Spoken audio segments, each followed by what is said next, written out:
Thank you so much for joining us. You guys are working hard in this sphere and you have a lot of great influence. And we have something that came up recently that the social media app, right, Telegram, the CEO was doing horrible things. So, can you kind of explain a little bit more about that?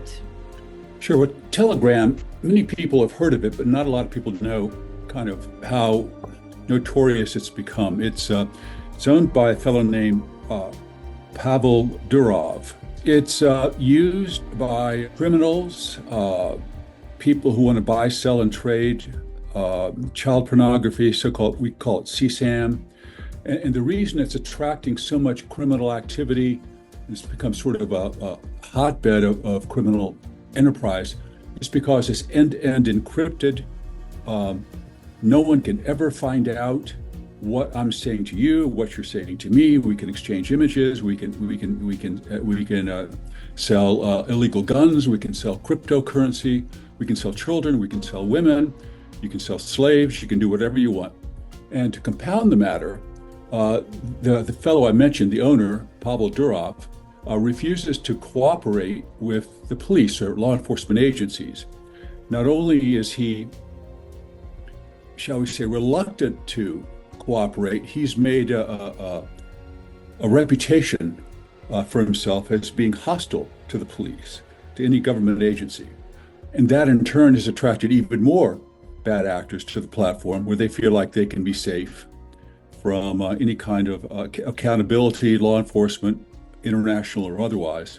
And so he's made, his net worth right now is over $11 billion, and that's been made over the last three years. So he monetizes these activities through paywalls or advertising. And his platform is, nature abhors a vacuum. This is a situation in which the world is basically full of bright sun and spotlight, and cockroaches run to the darkness, right? This is the darkness. This is the new dark web. And so as a result, we focused on it and named Telegram to our Dirty Dozen list, which we put out annually. We list the 12 most notorious or worst sexual exploitation outlets in the world, and we try to make it so-called mainstream companies or actors, because if a company really is an outlaw company, which is arguably Telegram is, they're generally not going to respond to public shaming, right? We hope that the kind of things that, for example, our putting them on the Dirty Dozen list, it has created some pressure, along with lots of other things that are happening internationally, to force law enforcement agencies to take a really hard look at Telegram. And of course, Durov has been arrested and charged criminally in France for refusing to cooperate with law enforcement, for allowing illegal cryptocurrency exchanges on the platform, and a variety of other unsealed criminal charges. Hopefully, we'll find out in the next few weeks what they are. Durov is a guy who's a citizen of 4 different countries. He's originally from Russia, educated in Russia, lives in Dubai, has a citizenship in Nevis, also has citizenship in France. And so he's a guy, he's got 4 different passports. He's got more money than King Midas. He's only just turned 39 years old. He's a young guy. He's a bachelor. So he's got everything going for him. He's also good buddies with Vladimir Putin. He's known as one of Putin's oligarchs. Putin gives him a lot of cover. The Russian army in its invasion of Ukraine, regardless of what you think about that situation, whether we should help Ukraine or not help Ukraine, the Russian army uses Telegram as its primary means of communication, from the front lines back to headquarters, because they know that the Ukrainian armed forces cannot penetrate the encrypted communications. So he's making money all over the place. In terms of, this is a social media platform. In terms of social media, we're very concerned about social media and the effects on children at Movieguide. How do you, are you finding out that there's more social media that's being used in this, horrible ways? Oh yeah, we have a lawsuit against X, formerly known as Twitter, in which we represent three 13-year-old boys that were sex trafficked on that platform, meaning their images were posted on the platform, they were bought, sold, and traded. There were over 500,000 views, tweets and retweets, and there were thousands of downloads. This was after we notified Twitter or X that the images were on their platform, and they responded saying they had reviewed the images and were not going to take it down. And so that's just one example. Companies like TikTok, Twitter, Instagram, they at least claim to be against CSAM and child pornography, but their enforcement mechanisms are grossly inadequate. But at least they're saying the right thing. They're doing the wrong thing, but saying the right thing. Whereas Pavel Durov and Telegram is doing the wrong thing and saying the wrong thing, which makes him public enemy number one. But yes, social media is as you know, anybody with children know what's happening on there. Children are being literally hypnotized through algorithms and extreme manipulative behavior. These social media platforms, they hire marketers, have marketers and algorithm specialists that are the best manipulators on the planet. Wow. They can get a child hooked on a particular topic where it's like eating cookie after cookie after cookie. They can't stop.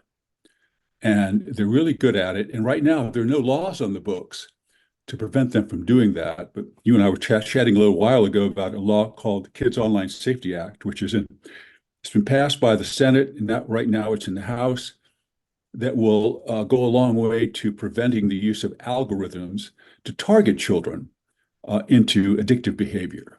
Addictive behavior results in everything from bulimia to anorexic behavior to gambling addictions, children being groomed, adults capturing children, lonely children, and becoming their best friend, and then ultimately exploiting them in a variety of ways, all of which are bad.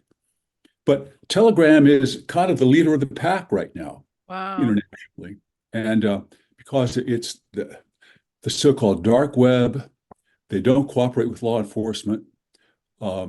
There are literally billions of images of child pornography that are bought, sold, and traded there every single day. And my question is, we're putting in releases and when we communicate to the media, where's the United States Department of Justice? We sent a letter to Telegram and its owner, Pavel Durov, basically identifying from A to Z everything it's doing that's illegal under American law, under US law. And all of our information were from publicly available sources, reports, police reports, investigative reports, and so on and so forth. It's available to the FBI, it's available to the Department of Justice, yet they've done nothing to rein in this bad actor. I mean, zero, not an indictment, not even a conversation, not even an investigation. So why does it take the French? Why are the French taking the lead here when it should be the United States? We have 230 million people, and we're letting French carry our water, France. I mean, I'm happy they're doing it, but we should be doing it, and we're not. Yeah, how can we, you feel like, you presented the information, and so, how can we get on board with helping, get this on the governmental level and then on the, personal level? Well, your User. platform could certainly help by publicizing it and having topics like this on your program. And we just need to create sort of a zeitgeist moment. I mean, people like Harvey Weinstein had been using couch casting and exploiting women for decades. What happened that suddenly caught the attention of law enforcement? Well, media started talking about it. There were some articles and in some of the fashionable magazines and the New York Times, and finally enough pressure built up so the Department of Justice actually prosecuted him. And the same thing needs to happen to these bad actors on the internet. Companies like Telegram, they're literally illegal companies. It's like Al Capone was given a free pass to do whatever he wants, and there's no untouchables around to stop him.